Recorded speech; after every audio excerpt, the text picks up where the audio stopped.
What is going on, YouTube? Today we are back with a gold method explained video. It's been a little bit since we've done a proper one of these that was not tied straight to an update, so let's jump right on into it and talk about how you can profit off of your dungeon runs and how you can sell specific items from dungeons for profit quickly, efficiently, to where you're making lots of money and not wasting a whole lot of time. Before we jump into that, though, I just want to say quickly that obviously I appreciate everything that you guys have done recently. The support has been absolutely massive on all the recent videos, but also along with that too, just a reminder that I will be picking a commenter from the month of April to be giving ESO Plus to. If you have ESO Plus, obviously I'll give you something else like crowns, a gift card to whichever console you play on, but it's a way I can give back the AdSense that you guys give me. I'm projected so far for the last 28-day period to make like 50 to 70. So I'm actually hoping too that eventually I can get it to the point where I can give it to 2, maybe even 3 people. So it's my way to give back to the community for what you guys gave to me. But let's jump right into the concept of this video. So for those of you who do not know, you can now, the whole way that you get dungeon drops is changed. Now, for those of you who are like me, you wanted a specific piece from a dungeon, like the Inferno Staff of Medusa, and it just didn't exist, right? Things just weren't dropping. You did it 1,000 times, your friends all got it, they needed it, but they never gave it to you because they also needed it for their sticker book. But then ESO came along and said, "Dear brother, we are going to guarantee you an item that you do not have as long as it can drop from that boss." What does that mean? It means that the first boss is not going to drop you a ring or a weapon, right? But the last boss will drop you a ring or a weapon, while the other bosses in the dungeons will just drop armor. So what that could look like is so if the only piece I was missing was a chest piece, this whole set. So I have everything else in this set, minus these disgusting shoulders. Let's just say I was missing the Cuirass of Medusa. The first boss I kill, I'm guaranteed to get it. My sticker book is now complete once it becomes bound to me. But that's the key. Once it becomes bound to me. So if I was to trade this to another player running the dungeon with me, it would not be bound to me. And therefore, there would be a gap in my sticker book, the Cuirass of Medusa. So then I could run it again, get that exact same piece again, give it to somebody else. I think you're putting the gears together here. They're probably a turning if you didn't already know about this. So then, say I was missing the Inferno Staff. Well, it only takes 5 to 10 minutes to run through Ark's Cornium. As someone who ran it 1,000 times, I can tell you can skip through all but 2 of the bosses. The lizard boy, and then the person at the lever, and then you're at the final boss. I have the whole dungeon ingrained in my head, and I will never return to it ever again. You can basically do the whole dungeon, though, in about 5 to 10 minutes. Which means that if I was missing the Inferno Staff, that's obviously only going to drop from the final boss. But if somebody was going to buy it from me, which I've seen in chat, for 50k, 5 to 10 minutes a time, 50k. And that's where I wanted to kind of put this on your guys' radar as something that's become really good.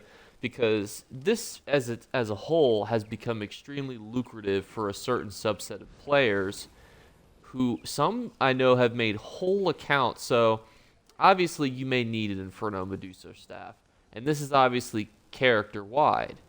But what you can do is you can essentially have a secondary ESO account. If you play on Xbox and you have gold, or you have it as your home console, which is what they're doing, you can play ESO for free.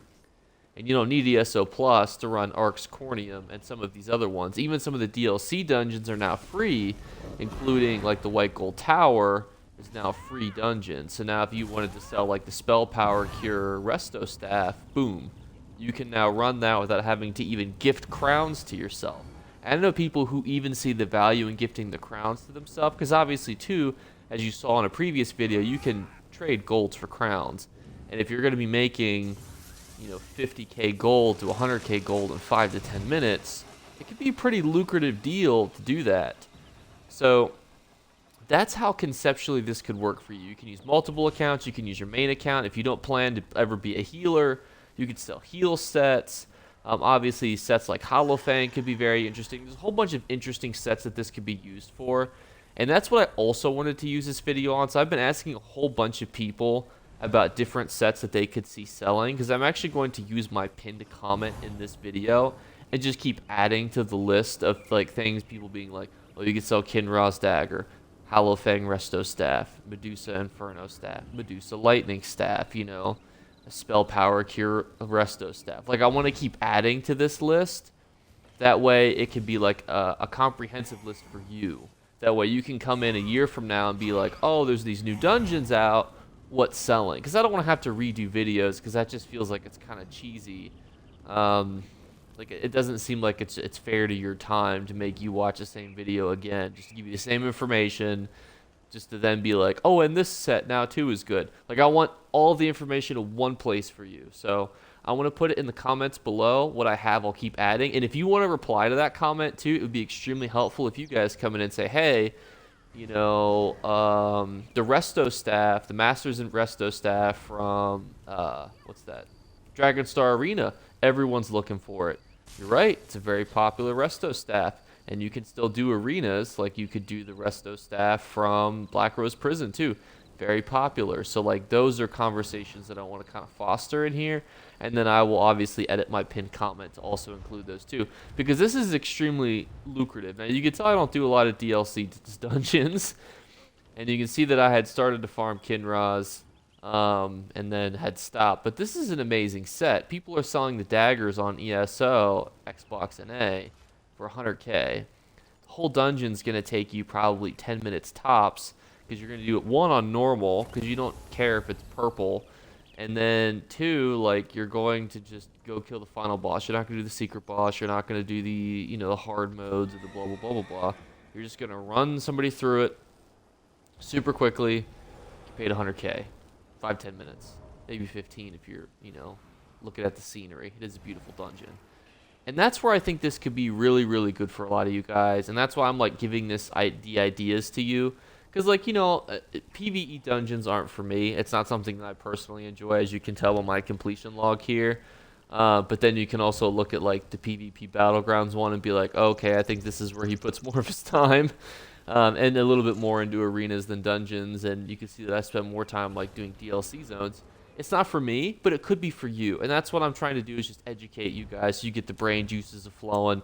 It also works with helmets. How it does not work, though, is it does not work with chests. So you can't walk into a dungeon, open a chest, and expect something like that. It won't work like that. Same with quest rewards. So, like, if you turn in the quest at the end, you're guaranteed a quest reward.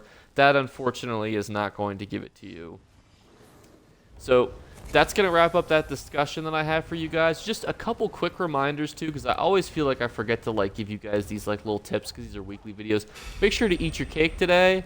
I actually forgot to eat it. I played all yesterday, didn't eat my damn cake the whole day. I was just, you know, dicking around, doing all sorts of mumbo-jumbo, trading, you know, turning my AP in, and I forgot to eat the cake. Also a reminder to do your daily endeavors, which I meant to actually check, just because I feel like, you know, a lot of times we don't do them. Now they're back to 250 again, unfortunately, but you see they're giving 15k experience, and that's not too shabby.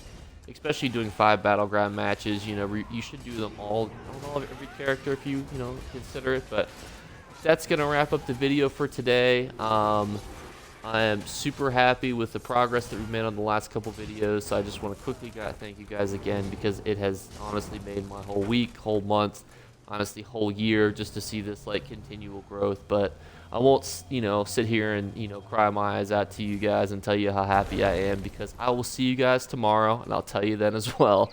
Remember to like and subscribe to Jake Clips. Or you should. I might have to pluck your eyes if you don't. Or, better yet, I'll skip rope with your entrails. Do it now. Subscribe. Ta-ta. Off with you.